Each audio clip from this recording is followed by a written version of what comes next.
great to have everybody here. Welcome to the second RETRN Demo Day, where we're making waves in Web3. RETRN Demo Day is bringing the world of Web3 together, where game-changing Web3 startups meet and get working capital from the most ambitious VCs in the space, alongside various Web3 panelists like Sam, who we have here today.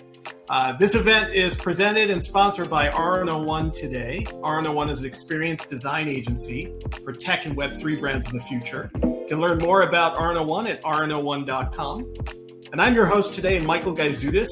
I'm the founder and CXO at RNO1. We're so excited to be here today. We have a great group of people from all sides of the world of Web3. I want to make some quick intros around the table, the digital table, if you will. We have the world of Web3 startups, and please feel free to jump in here where it makes sense. We have Swati from StadioPlus. We have Luca, who is at Aesthetes, and we have Dana from NexBloc. On the VC side, we have Sudhir from FYDA Growth Partners. We have Richard from Ignite Capital. And we also have a Web3 expert and influencer, Sam, joining us here today. So excited again, as I said, for everybody to be here. As mentioned, our whole goal is to unite the world of the startup space and the capital space to fuel growth around Web3 startups, concepts, and ideas. And that's why we're all here today, in an effort to take this all to the next level. So as we get started, please feel free to join our Discord. We'll put that info in the chat. We have a very ambitiously moving, active community that is scaling as we speak. Ultimately, we want to get everyone's feedback because there's always ways to make this event and this experience better and more delightful for everybody that's here watching and everybody who might be contributing in the future. Ultimately, we'd love for any of the startups to share their contact details. It's really important just so that we can make sure we get the right startups, the right venture capital groups and investors connected. And ultimately, these are your relationships. So as time goes by, we encourage you to nurture them, to talk about the opportunities that you have now and into the future. And if you're on the panel side where Sam is, we'd love to get your feedback from a third party's perspective on what's happening in the startup space, equally what's happening in the capital space. As we move into this quote unquote bear market, whatever you want to call it in Web3, we'd love to get your opinions on where that's headed. So that's equally as valuable.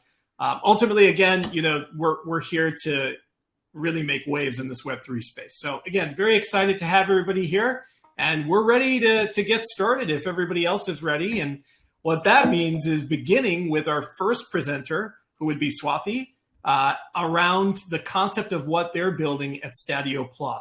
And before Swati gives a quick intro, I just want to say I had the great pleasure of meeting with her, talking about what they're building.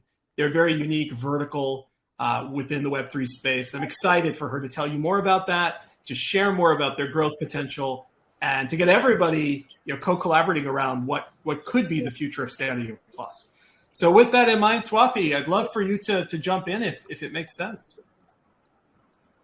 Thank you, Michael. That's very helpful. Hello, everyone. Good morning, good afternoon, and good evening, depending on where you are. Let me quickly share my screen and have the presentation on so that you also get a visual understanding of what we do, right? Just give me one moment. Fantastic. And just a reminder, if anybody has questions, please feel free to share those in the chat window after Swati has given her delightful presentation and share more about what they're building at StadioPlus. Thank you, Michael. Please do let me know once you're able to see my screen. Probably I'll proceed further elaborating on more what we do.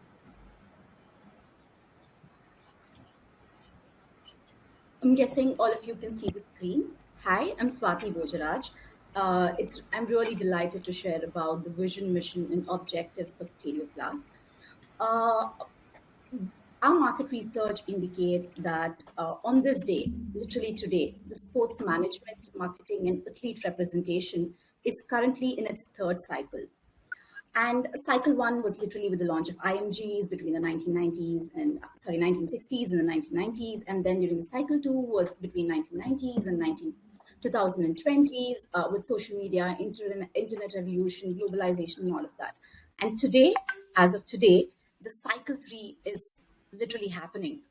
While it was actually forced into coming by the pandemic, we have also our research suggests that around approximately 13 billion USD is unspent PE and SPAC money in the to be invested in the sports ecosystem. And secondly, clubs, leagues, athletes, sporting brands, and the like have experienced increased interaction with the fans and have been looking for avenues to increase their revenue through fan interaction and investment. Digital assets have enabled this way. This requirement of the industry is only further gets amplified with billions of sports fans across the world, right? So as you can see here, there are 4 billion football fans across the world. Similarly, 2.5 billion cricket fans, field hockey fans, tennis fans, and basketball fans. All of them run in over billions. We at StadioPlus, what we intend to do is we help clubs, athletes, leagues, and brands linked to sports and esports to enter the world of Web3. We enable our clientele new ways of interacting with their fans and create new revenue generating business models for them. And we do all of this through NFTs with utilities, and Metaverse and play to earn solutions. And to give a little bit of elaboration as to what we at StadioPlus do, we currently have at the larger ecosystem the StadioPlus marketplace, which is a NFT platform, and we develop our own product lines. We have collections with sports organizations and artists. We also have NFT with utilities. And in addition to it, we also have our own SaaS solution, which is actually the first SaaS solution in the world to specifically for the sports and gaming industries, where teams, leagues, and players, basically our clientele, can market their own NFTs securely, quickly, and easily go through our white label solution. And in fact, we have a feature where we've enabled through 4 clicks a certain NFT can be created. And our stakeholders and our specific partners and customers can either work on creating NFTs with us, or they can have their own NFT creation partners who just get access to our technology and make the most of the existing change in the technology space. Eventually, we also aim to integrate all of these aspects in the metaverses and play to earn games. And we also have certain already existing metaverse and play to earn projects ongoing. And while this is how our solution looks like, a very high level look into it, maybe during the Q&A we can address more in detail as to what we do. Our secret sauce is our technology, our partnerships, and the team in itself. We have partnership. We have closed several partnerships with leading players and teams in the worlds of football, basketball, and tennis. We have partnerships with clubs and teams in La Liga, ATP Tour, Serie A, and FIBA, NBA, elsewhere.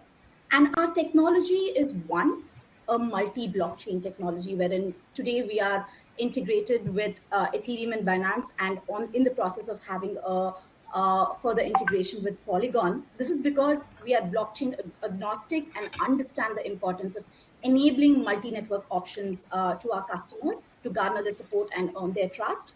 We also have multi-payment options through cryptocurrencies, credit card, and bank transfer. We have enabled this to allow new early adopters of the ecosystem to experience the crypto world, the world of NFT and metaverses.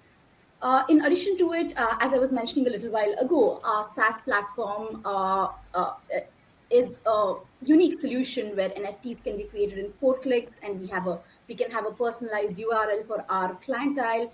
In addition to it, we also launched a secondary market sometime earlier this month, which was initially launched for our community and then expanded to the public as well. We have partnerships with the leading metaverses of the world, like the Decentralized and neighbor Alice. In the future, we also intend to launch a utility token with several utilities, which completely integrates and unifies our ecosystem. With this being in place, with this being elaborated, one of the most important aspects of our business is definitely our team. And our team consists of, especially the founding team, consists of Mr. John Fatelwick, who's the CEO and the co-founder. He's an expert in sports technology, business management, and negotiator, and as intense marketing and networking experience. We have Louis Cola, the legend himself, who is one of our co-founders.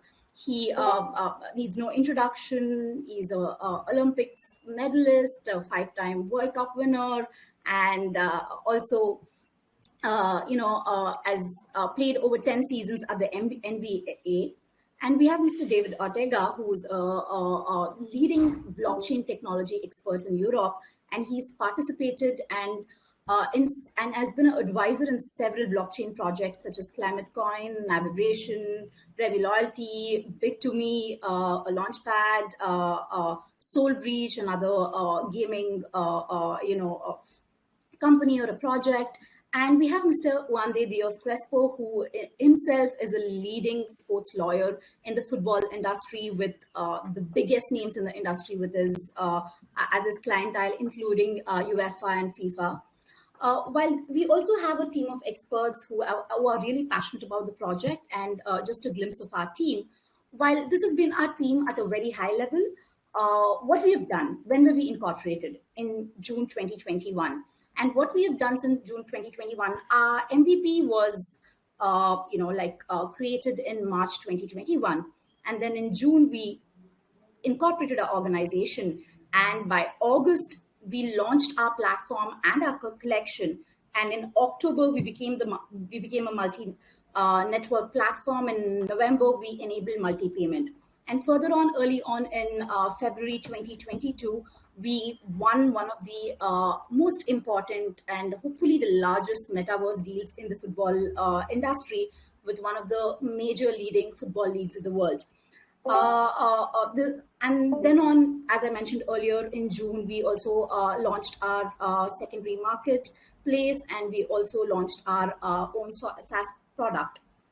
While this has been our journey so far, we are excited. We believe the future is bright, and we are inviting investments with token options, wherein investment will be used for team development, marketing and sales purposes, and operation for over a span of 24 months. We invite you to join our mission, helping bridge the gap between the world of sports and gaming industries and Web3 technology. Thank you so much. I've tried to do the most and the best way that I could while within a short span. Look forward to taking questions. Yeah, Swati, that was phenomenal. Thank you for unpacking what you're building, which is comprehensive and not simple by any means on the back end. But I definitely believe, as we've discussed, you're serving a very interesting niche and sub-vertical within Web3. And it's exciting. So thank you so much. I want to flip this back to the venture side, everybody we have here from the investment side, as well as Sam. I'd love to get Sam's perspective too on what he thinks about what they're building, what Swati's building in her team. Again, any questions, feel free to float those and use the chat as needed. Yeah. Oh, fantastic. Well done, Swati. Really enjoyed your presentation. I have questions. First of all, in my experience of last 15 years and working, founding startups, existing startups and all that, and last few years in blockchain as well, marketplaces are quite challenging to build, because you guys have a marketplace component because of the whole chicken and egg problem that, people want to go to marketplace where there is a huge audience. And that's why OpenSea, even though they have so many limitations, they still keep on going, or the big ones like Magic Eden and stuff. How do you compete against established marketplaces where they already have an audience? So yeah, I mean, how do you solve that chicken and egg problem for you guys? Thank you for bringing this up, Sam. I'd also like to call out my colleague David is also on the line, and happy to have him also address a few questions. Hi, David. Picking up on your specific question, how do we compete with these large marketplaces, right? Yes. With regards to NFT sales. So we understand the challenge. We know it is not an easy task. We acknowledge a lot of community building is required. we acknowledge there is a real need for actual interaction for our marketplace to work. We need a real interaction between those in our community and everybody else who's interested in NFT with NFT utilities outside of our community. And therefore, our marketplace today enables resale of our own creations, one. Secondly, it is also open to, and our contracting is structured in such a manner we would want all of our customers to, use our secondary marketplace for their product sale. And thirdly, we also have certain, because we also have certain, as I was mentioning, we have like very strong partnerships with leading metaverses in the world, and also leading clubs and athletes and leagues of the world. While we are having these partnerships, we have structured it in such a manner the business through our partnership gives boost to our marketplace. While we've just launched it, it is the first step, one. And the second step is we are also exploring other options as the market develops and grows. Cool. I can see in chat some other people have some really, really good questions, so I'll let them take those. Yeah, those are great points, Sam. Thank you for explaining, Swati. Richard, who's on the investment side, had a great question around your revenue model, Swati. Could you delve into that? Whatever you could share that isn't close confidential, we'd love to hear it. Happy to share about the revenue model, Michael. So at this point in time, we have adopted a very flexible revenue model, mostly dependent on revenue share. With regards to our own collection, our revenue is mostly around 90% of the total money that we make first. And secondly, with our artists, clubs, and leagues, we generally, the revenue share ranges between 20 to 40%, and we are open to share this information. That's perfectly fine with us. And then for our SaaS solution, we're exploring a license model tied to revenue share. One, we give license access to all of our clientele. And two, we are also exploring an option where the license model is tied to revenue on each future sale. So we've been a little flexible. We are also receiving feedback from the industry. We believe that sports industry has become the front runner in terms of adopting Web3 space at this point in time. And we are receiving a lot of feedback. We understand how their market is functioning and what their constraints and restrictions are, and also proposing a solution which works viable for both us and our clientele.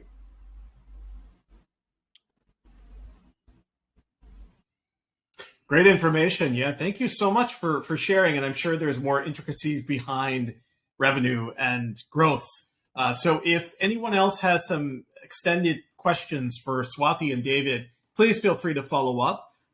Before we move forward, would love to see if there's any other feedback for Swati and David as we talk about StadioPlus and what they're building, anything else that they'd like to ask or share. Yeah, I have one question. What is the kind of partnership you have with NBA? Can you be more specific? Hi, Sudhir. Sudhir, we do not have partnership as such with NBA, to clarify it. While we have partnerships with clubs who are part of NBA, and we have partnerships with popular athletes who are NBA professional basketballers. The kind of partnership that we have is one is for NFT creation, and two, we are exploring options for Metaverse and NFT utilities at this point in time. And a lot of them are in advanced stages of discussions, and pretty much around this, Sudhir. Where is your company incorporated? We are incorporated in Spain, and the team is mostly based out of Valencia. And we also have some members of the team working out of South America, Argentina. Okay, thank you. Thank you. There was one last question. It's to do with NBA, because I just a week ago I was catching up with ex-founder of Dapper Labs, and they have a very big sort of a partnership or for Top Shots, NBA Top Shots. I think you might have heard of NBA Top Shots with Dapper Labs, and they are very I don't know, focused on creating their own IP and having that control, wouldn't most clubs want to go down that route, seeing the success of NBA Top Shots? Agreed with you, Sam. I completely understand where you're coming from, but you also need to note, at least in our industry experience, and also while it's not extensive, and also we have to acknowledge we don't know the complete ecosystem as to how it works, and a lot of contractual arrangements are confidential between NBA and Yes. the respective club, and they function as a conglomerate. While that is the real situation, we acknowledge that, but what we also know is a lot of athletes and a lot of clubs in their individual capacity, we believe, have certain rights with regards to how they could use their own IPs, which is not tied to the actual game in itself. So those are the Yeah. options that we are exploring. Yeah. No, makes sense. I hope, yeah, thank you. Awesome exchange. Thank you guys for bringing these questions forward. Swati, David, thank you for sharing more details around what you're building. Again, it's StadioPlus. You guys have something pretty interesting in the market. I think has great potential in the world of Web3. So thank you for being here. Thank you for sharing and asking those questions. If you wouldn't mind, Swati and David, just again sharing your contact information with everybody here and on our Discord, just to make sure everybody listening also has a chance to check you out. That would be great. So what I would love to do next is continue forward with our presentations for those on the startup side that are moving along and doing some great things. So with that in mind, I want to introduce Luca. And I had such a great chat with Luca. Luca's from the company Aesthetes, and Aesthetes is a new dimension of fine art. I'm going to let him share much more about the model, but what I do want to say is years ago, I came from the art world, the luxury art world. We had a great conversation about that and how art should be more accessible. And I absolutely love his model and where this is headed, merging the best of traditional and physical with digital. So with that in mind, Luca, please feel free to jump in. Okay, thank Michael, thank everyone for hosting us. I'm Luca Bertolani, I'm the co-founder of Aesthetes. Could I share my screen? Yes, please do. That'd be great. I don't see. Okay. Aesthetes aims to merge fine art and blockchain, creating, as Michael mentioned before, the first Phygital NFTs. NFTs linked at the same time to a digital artwork and to a physical one. Why we decided to introduce Phygital NFTs? Because fine art still today have very high barriers, both for collectors and both for artists. Our solution is a marketplace of Phygital NFTs, where, thanks to the fractional ownership, we intend to break down the financial entry barriers, letting everyone around the world to join in this industry. With an online marketplace, we intend also to target users around the world, letting the company and even artists listed on our marketplace to be scalable in the medium term. We do not intend to compete currently with the auction houses or the current NFTs marketplace. We intend to get our place in the market. How? With our main competitive advantages. The first one, of course, that I mentioned before is Phygital NFTs, where users at the same time will own the 100% of a licensed digital artwork and at the same time the fractional ownership of a physical one managed by Aesthetes, of course, according to the highest quality standard. For the best digital artworks, we are collaborating with an important IT player in order to develop an AI algorithm. Users will be able not only to buy in the primary market, but also in the secondary one.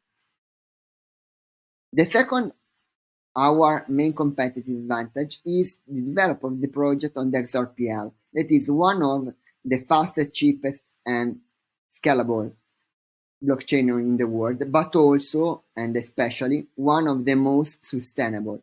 Eco-sustainability for us is a main value.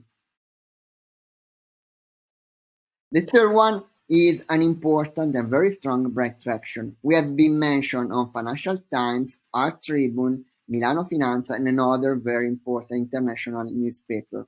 We have already a network of digital PR and brand ambassador around the world. This is our current collection, based on an over of Signac, one of the father of the post-impressionism stream, one over of Berthe Morisot, the wife of Manet, and one of the first women in the world that founded the impressionism stream, one over of Pablo Acciugarri, and two over of two Italian artists. This is our current business model, based on a 30% gross margin on the primary market and on a 5% commission on transactions that happen on the secondary market.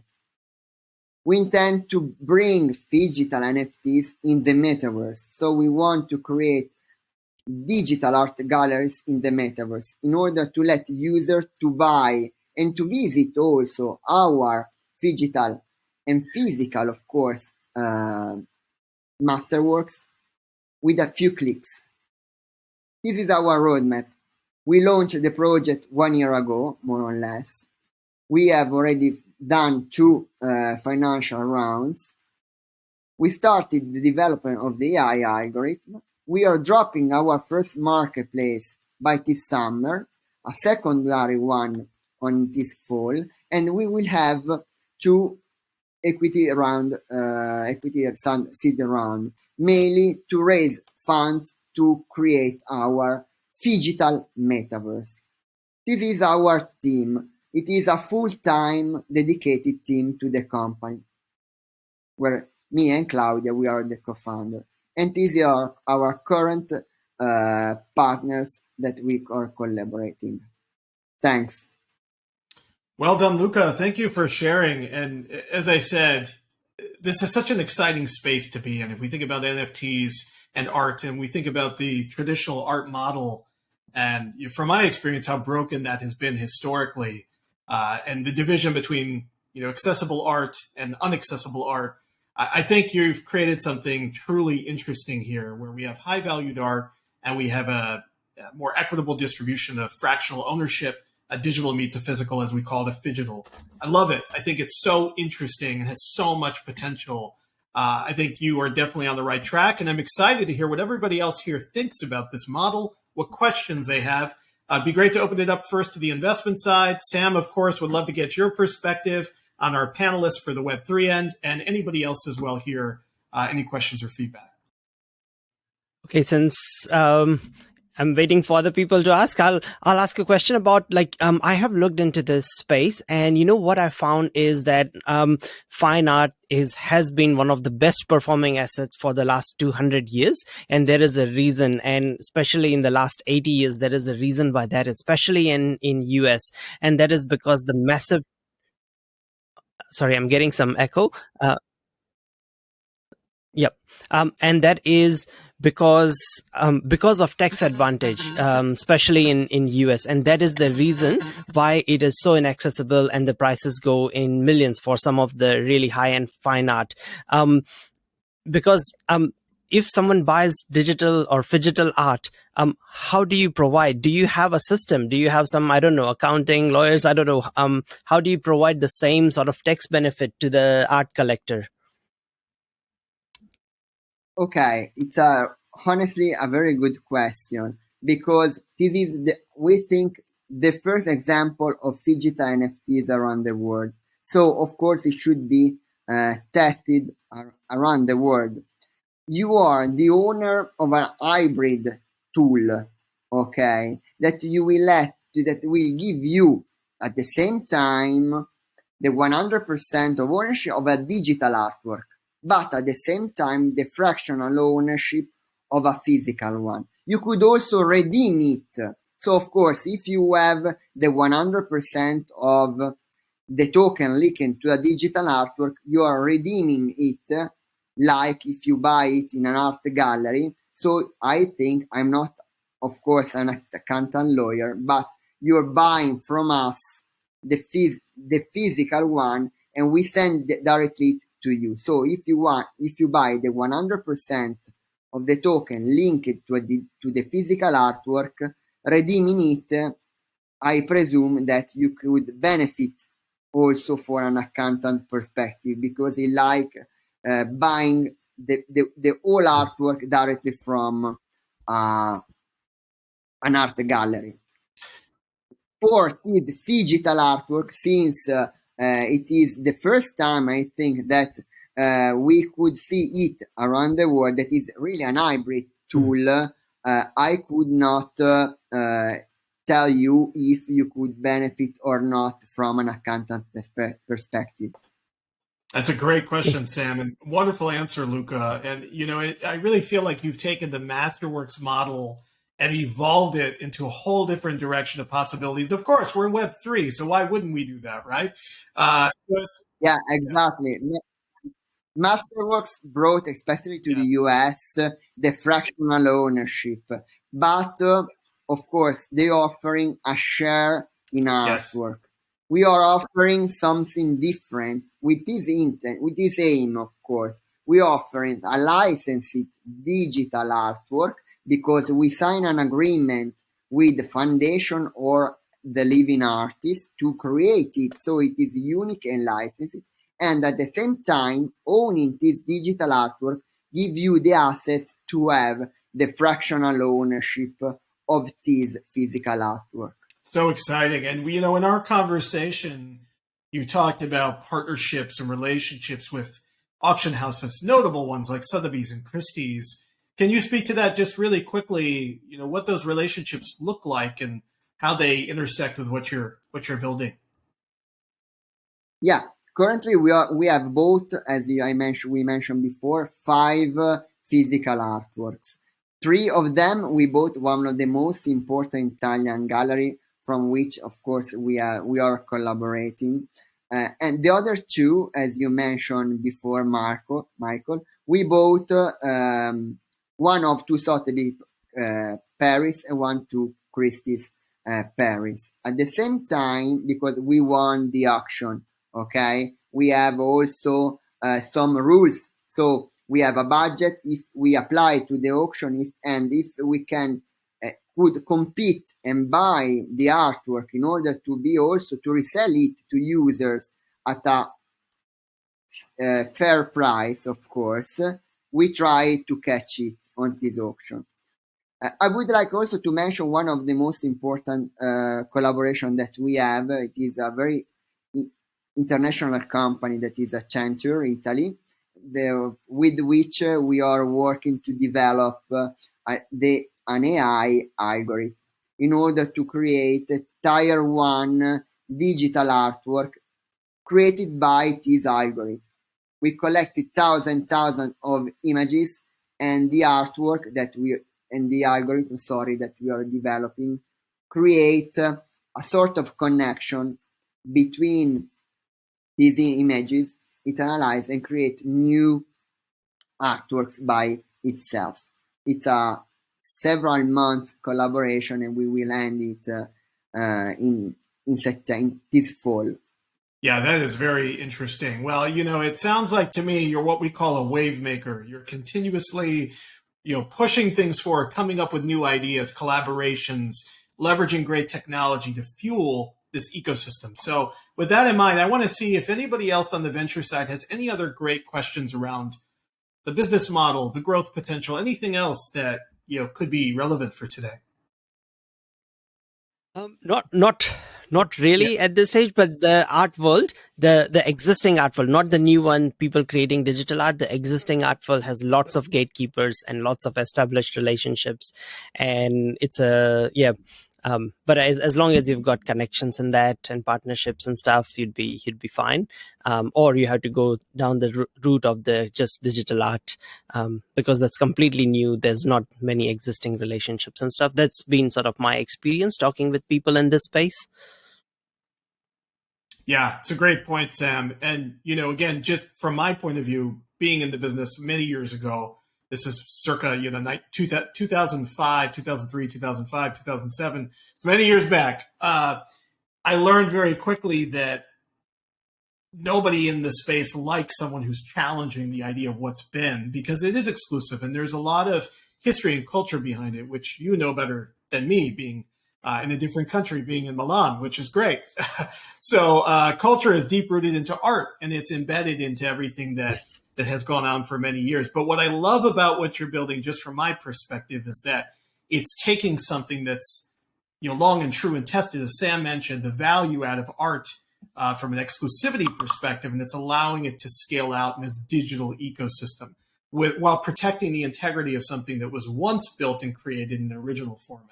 So I absolutely love that. You're seeing this in the art business. You're seeing this in the wine business, soon to be, of course, more so in real estate. So I think there is so much potential here.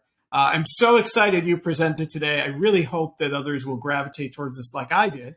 And looking forward to having you share your contact info with everybody here and also on our Discord to re-engage with them and share more and learn more. Sure. Thank you, Michael. Very good. Well, I want to keep things moving for us, guys. We have another wonderful Web3 company to talk about today, and that is NexBloc. Data joins us here today from NexBloc, and him and I had a chance to talk about what they have built, what they are building, and how they're going to change the world of Web3 through their very innovative approach and technology. Data, there's a lot of complexity and intricacy to what you're doing, so I'd love for you to explain it better than I can, but I'm excited for you to do it. So if you wouldn't mind sharing some more thoughts on that, that'd be great. Okay, fantastic. Again, I'm Dana Farbo. I'm founder and CEO of NexBloc. I'm going to talk about the world of decentralized domain naming, where we fit our cross-chain interoperability. But what I'd like you to do, and I'm going to try to go, I'd like to go full screen on this, but it looks like when I clicked off, I couldn't see everybody. So I'll just keep it like this. I'd like everybody to think about what they might do with a decentralized top-level domain, right? So as you're looking at the decentralized world where we've got other players in the marketplace, but if you could have your own decentralized space, what would it be? Or decentralized top-level domain, what would it be? I'll start by saying what we see in the world of Web3 is that it's usable by a few, but it's not usable by the many at this point. So when we go Web 2.0, obviously we've gone through the process of people getting comfortable with Web 2.0. Web 3.0 is more about, front runners and early advocates, et cetera. Our role is really to make it usable, the Web 3.0 world usable for the masses. So our mission is to be the global leader in this decentralized domain usage space. And yes, we've got some competitors out there, and we think they're all working together to move the needle upward, but we have a differentiated position we'll talk about in just a few minutes. With Web 3.0, it's interesting because it really requires a lot of cooperation. It's not just these independent entities out there fighting it out. Yes, there's a lot of that. But as we move from the centralized authority with its impact on our ability to own our own data, censorship, potential identity theft, potential risk of hackers, towards the decentralized space with all its benefits, we still have a lot of issues there. The fragmentation of the marketplace, the gas fee issues with Ethereum-based DNS platforms, no real common path to content. So every DNS platform out there provides a different path to a content, whether it's even using IPFS and Filecoin and other providers. It's all differently structured in terms of the pathways. And then you have the potential for duplication of domains. So in essence, I could create a .crypto, a .eth, a .web3, and then put it in the marketplace and just confuse everybody. So as an industry, we really have to get to more of an effort to consolidate some of the pathways, how we clear top-level domains. We're working on that as well as other core products, okay? So our current core product starts with our direct-to-consumer offering. Yes, we have a fully decentralized naming system, and the public could come in today and register a .lern or a .legacy or a .freedom or a .artist domain, and then start to use that, much like you'd use it on other platforms. But our real focus and our real effort is on private label instances. So when I asked you what you might do with your own top-level domain, and I reflect back to what Swati was talking about, if every cricket team or every football team out there had their own top-level domain, you can start to motivate your affinity groups, your fans, your current employees, if it's a private company-based environment, okay? But our position right now is to create as many private label instances as we can as we move towards really owning this market, whether it's in the university world or whether it's in the private company world. And you can see on the left side, that's an instance for Fordham University. So in the U.S., Fordham University in New York City, we've got the contract to bring all of their student base, all of their staff and alumni, or a domain around .fordham, and then provide services for them forever, right? So once you get into the system and we keep providing additional services, we can provide those for a lifetime for the individuals and for the universities. Same thing with Plato, with the .w3 domains. We're creating private label instances for companies that then allow them to use services, maybe single sign-on to applications they would have, et cetera. So when we look at audience attainment, we really look at two primary things: education of the audience, and then expansion into those affinity communities. So it's easy to look at just who uses a MetaMask or another wallet, how many crypto users out there, and go after that market. But as I mentioned earlier, that's the smaller side of the market. We're really looking at the billions of people that have used Web 2.0 to reach them with easy to use solutions as we move forward over the course of time. And as I mentioned, with the private label drive, we have rapid expansion. So we're into Fordham, Georgetown University, Boston College. We've got numerous colleges and universities that we're going to be bringing online in India, Plato Data Intelligence, VetCoin, which provides services for veterans in the United States, where we created the .dets, vets top-level domain. And we're just bringing more and more on board as we go. So we are really a revenue and profit-focused organization as the commercial side. But then we have a separate community-focused DAO that is developed, that we bring a token to market. We're not bringing it until the marketplace kind of gets a little more advantageous for bringing a token. But we do feel that the tokenization of things like fee discounts and access to gated content, yield farming, governance, and rewards allows that community to have a benefit into what we do and participate in the long run. Even though they're not part of the equity play, they're part of the community, okay? Our revenue model, GoDaddy. We get in, we sell domains, and then we just extend services and more services and more services, marketing services. And honestly, our private label starts with a fee up front, and then we do revenue share. And the revenue share provides us a long tail of revenue. But we do have competitors, right? We look at competitors like Unstoppable, 53 million in domain sales last year. ENS sold 7 million in April. They are ahead of us, no question. But that's part of where we're at and how we do differentiation with going after private label. But we see the marketplace as evolving to the point where currently we're driving revenue profitability with 40,000 monthly recurring revenue today, opportunity to grow exponentially. It's increasing every month. Our cost of goods is very, very low. So, when we put the money that we're bringing from sales, we can put a lot of that right back into the marketing.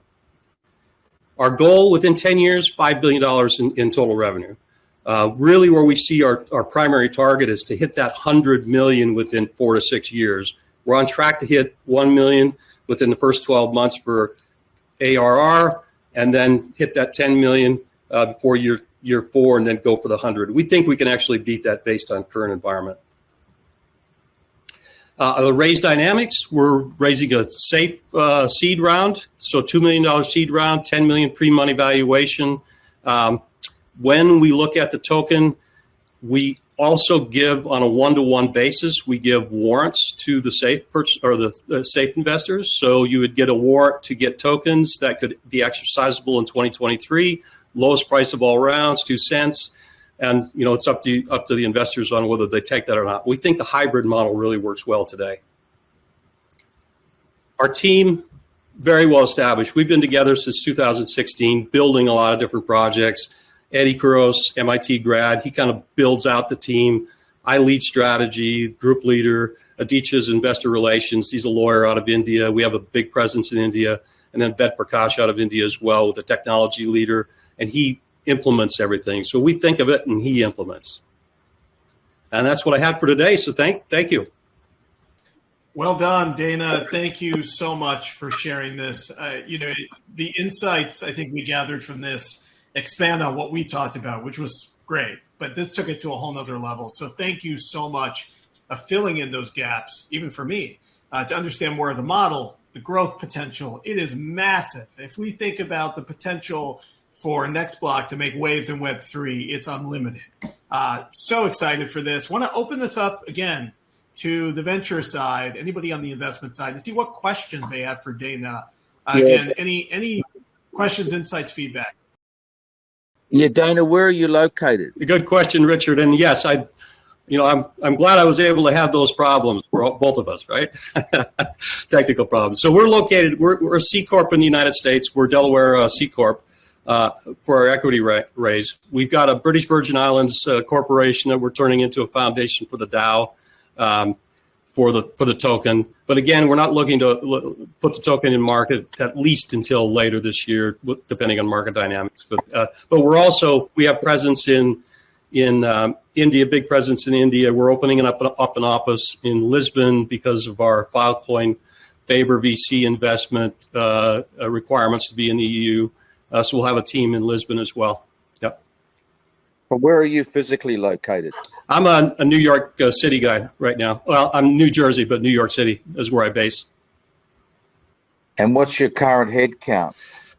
Well, all in, we've got 15 people that work on the business today with 10 full-time equivalents. So, yeah, we have some flexible folks. And when did you start the company, and how much capital in a token or coin or dollar has been invested? Sure, good question. Most of the money has been my own investment to date. So about $500,000 of my own. We started last year, ideation around April. The genesis of the idea came from another business that we had that needed a solution like this, and we evolved it to be really a standalone, and it's taken over 100% of our time. So, but $500,000 on my investment. We've got a $150,000 grant from Hedera to build out a project. We got $30,000 from XDC Networks. We have 80,000 euros from Faber VC, and then we're working on another 200,000 on a safe that we should close within the next couple of weeks. We're also looking to do a crowdfunding raise using WeFunder to expand the usage on the individual level and try to get that individual into our direct-to-consumer without the cost. Looking at taking half the safe and putting it into crowdfunding. Yep. And how are you going to play catch up with your 2 or 3 major competitors that seem to have quite a bit of runway on? Yeah, really good question. So Unstoppable Domains, huge player, right? They're spending a ton of money on marketing. They're really driving their direct-to-consumer play. But again, they're pretty limited right now in terms of of what they offer after they get people into domains. And they don't have a community, so they don't have a DAO that with a community that they're building a tokenized environment into. So we look at them and we base all of our product sort of research on what they're doing as they're ahead of us. But Ethereum ENS is actually a DAO.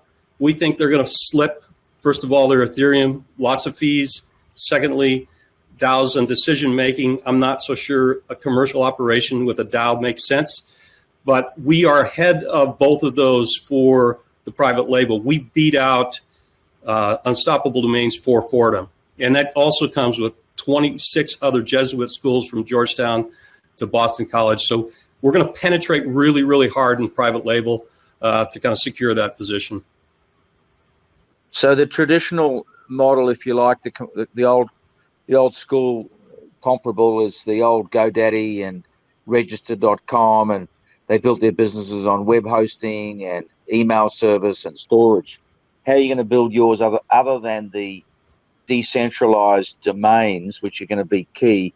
What are the additional add-ons that you see as being very effective? Yeah, great question. It's really sort of patterning after the centralized space. GoDaddy's a big model. So, for instance, we see a big movement towards a decentralized web environment, whether you call it websites or current Web 2 enhanced websites with decentralized capacity, and then we actually create the web building tools through partners to allow people to build into the Web3 space for websites. We have relationships with Filecoin. They're an investor in us to be able to then charge subscription prices for storage, subscription prices for pinning, builder fees, that sort of thing, long-term storage. Honestly, Richard, the long-term game, and I shouldn't say long-term game, but one of the exit strategies is to build sort of parallel to like a GoDaddy, and then look at an exit with one of the players there over time. So I don't. So do you see yourself then as a sort of layer one infrastructure web 3.0 player? Is that how you would see or define yourself? Layer one, in a lot of respects, we are working on some layer zero type infrastructure to bring a consortium together for all players to use for domain clearing, but that'd be a longer discussion. But yeah, layer one in terms of our core infrastructure for sure. Okay, thanks. Please follow up with me afterwards. Awesome. Thank you. Some great questions, Richard. Thank you so much. Dana, excellent answers.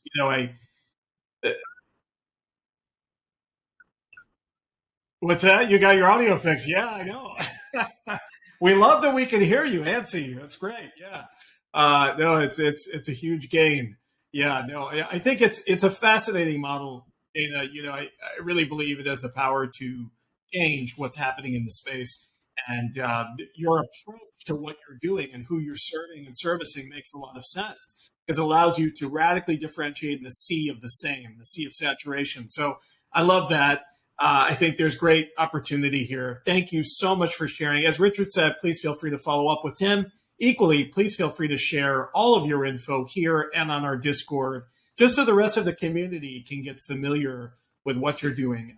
I also want to loop in Sam. Sam, you're one of our Web3 panelists. We don't want to forget about you. I want to get your take on this too, from an outsider's perspective.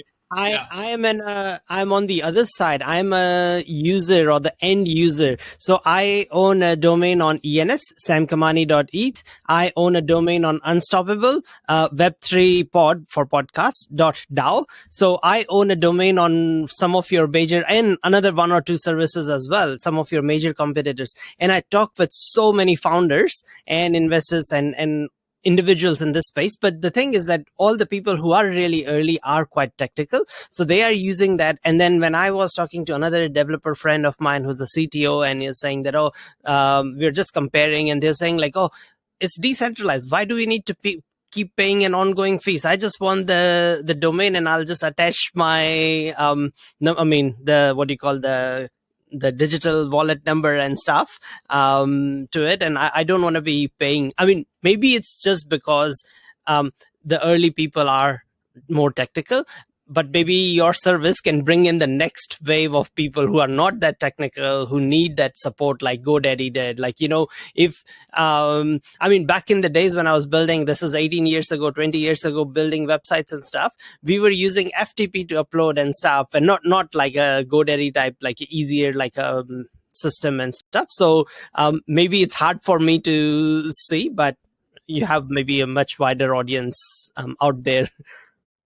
It's a good point, Sam. And the .eth, you're basically leasing those domains. I don't like that model at all. Unstoppable, you buy it once, you own it forever. I own them. I own on both as well. And we're a buy once, own forever, the domain. But you have to have a revenue model, right? So our revenue model is to provide more and more services that allows us to do subscription and additional value for those that need it, right? Otherwise, you own a domain, you own it forever, and you get access to different applications, and that's it. So Can I give one more insight? What, as a consumer, I would love? I'm sure you're aware of Linktree. So even if it was as simple as Linktree, and I pay just $5-10 a month, and I can have whatever decentralized, but then I can have like all the links up there for someone to go to my website, to my podcast, to all the different things. That'd be fantastic. Just as an insight, something really easy and simple. I think that's where the future kind of comes in, where the domain is an authentication tool and then it also is used to sort of allow you to park information data into decentralized space if you want to do it that way. But we also have to get much better at authentication. Web3 wallets is horrible. So we're working with a partner to bring a much more biometric-centered authentication using your domain name, so that you're not just you don't lose your private keys and then lose everything forever, right? There's still multi-factor authentication with biometrics included. So that'd be amazing. That's an interesting play, the biometric authentication play on the domain side. I think it's fascinating. Yeah, very cool. That's great. Awesome points, Sam, and questions and feedback. As always, we love it. Thank you guys all so much. Thanks everybody for being here. We are, again, excited to keep this going. We'll be doing these events every single month. Now we're switching to twice a month. Eventually, it will probably be weekly. Who knows, maybe daily. We're hopeful for the future. But ultimately, thank you to the Web3 startups for being here. Swati, Luca, Dana. Thank you to all the investors on the venture side. Richard, of course, and Sadir, and to Sam for being here to provide a Web3 perspective that's unbiased, who comes to the table with great questions, feedback, and ideas. As I said before, please make sure, if possible, to upload all of your information here, as well as on our Discord. Connect with everyone. Let's build this community together. Let's change the world of Web3 and make waves. And of course, as always, you can find us at RETRN.1, RETRN.1, or on our own website at RNO1.com/return. As mentioned, we'll be here again in about 2 weeks. We'll have some new faces and some new friends to make, but along the way, please keep us posted on your progress. And if we can all work together, we'll do it. Thank you, everybody. We appreciate your time today. Keep us posted on all progress and everything else that's happening in the future. Thanks, Michael. Thanks, everybody. Thanks, everyone. Thanks. Great to have you. Thanks to all, guys. Thank you.